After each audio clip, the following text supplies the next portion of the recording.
केंद्र है, उसी पे मैं नमन करता हूं और आशा और उम्मीद करूंगा वो हमें आशीर्वाद दे। सर्वप्रथम मैं उन राजनीतिक दलों पर इस मंच के माध्यम से देशद्रोही का केस का मैं आह्वान करता हूं।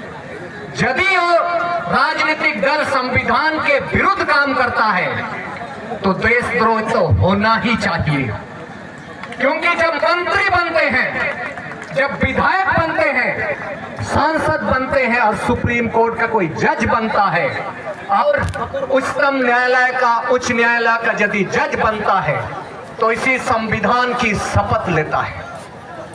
शपथ लेता है, मैं ईश्वर की शपथ लेता हूं, सत्यनिष्ठा से प्रतिज्ञा करता हूं, विधि द्वारा स्थापित भारत की संविधान की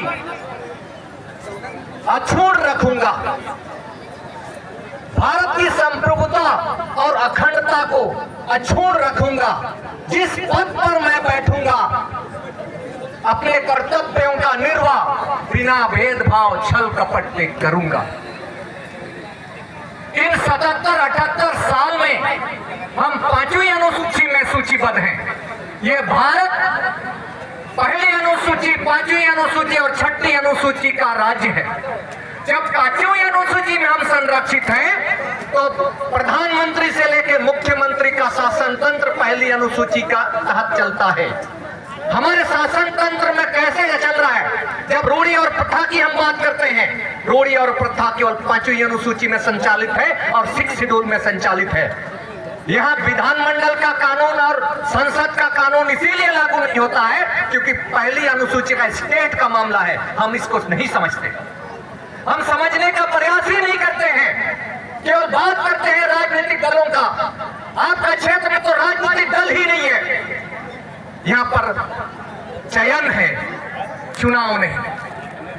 और इसी राजनीतिक दलों ने जब 1977 से 1950 से लेके हमें बेदखल किया, विधानसभा से, लोकसभा से हमारी संख्या घट गई, हम विधानमंडल में नहीं पहुंच पाए, पीएससी में नहीं पहुंच पाए, भाषा, लिपि, संस्कृत संविधान ने जो हमें दिया है उससे हम बेदखल हो गए।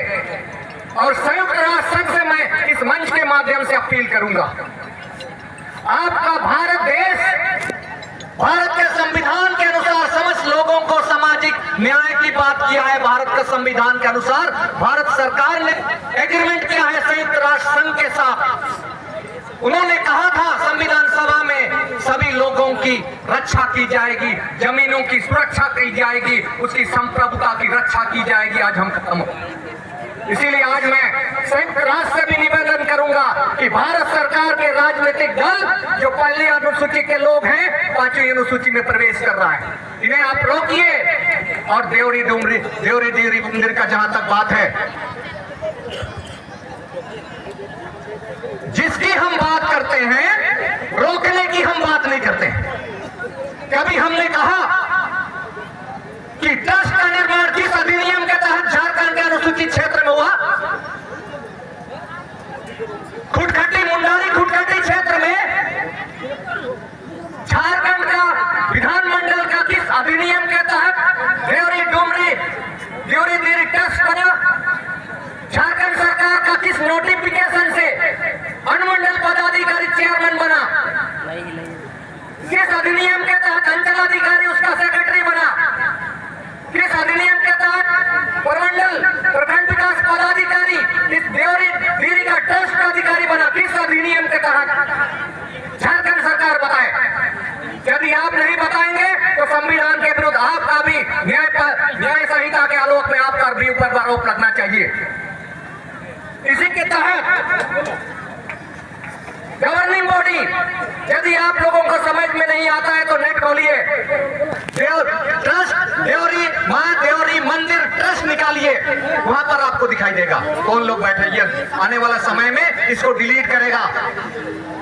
राज्यपाल महोदय, उस समय के राज्यपाल महोदय हेमंत सोरेन मुख्यमंत्री, उस समय अर्जुन मुंडा जनजातीय कल्याण मंत्री भारत सरकार, और वहां के पर्यटन मंत्रालय के मंत्री और यहाँ के विकास कुमार मुंडा, देवरी डुमरी के कैसे बन गया?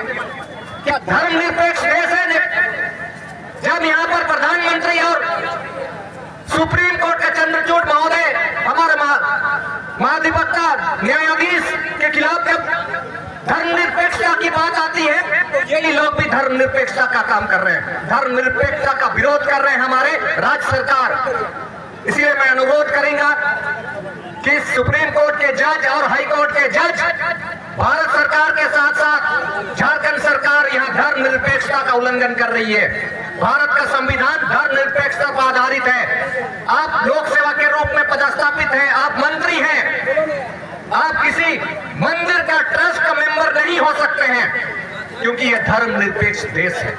इन्हीं बातों के साथ मैं दिग्भ्रमित हो गया है, ये लोग दिग्भ्रमित हो गया हिंदू समुदाय। यह जल जंगल जमीन कब्जा करने के लिए नारा देता है, श्री राम, हनुमान, बजरंग बली का नारा देता है। इससे आपको बचना पड़ेगा। यह भारत सभी का है, आदिवासियों का भी है। इन्हीं बातों के साथ मैं अपनी बातों को विराम करूंगा, लेकिन अंत में इतना ही कि आप बुलंद जारी रखिए। हम सब आपके साथ हैं। सबको जोहार।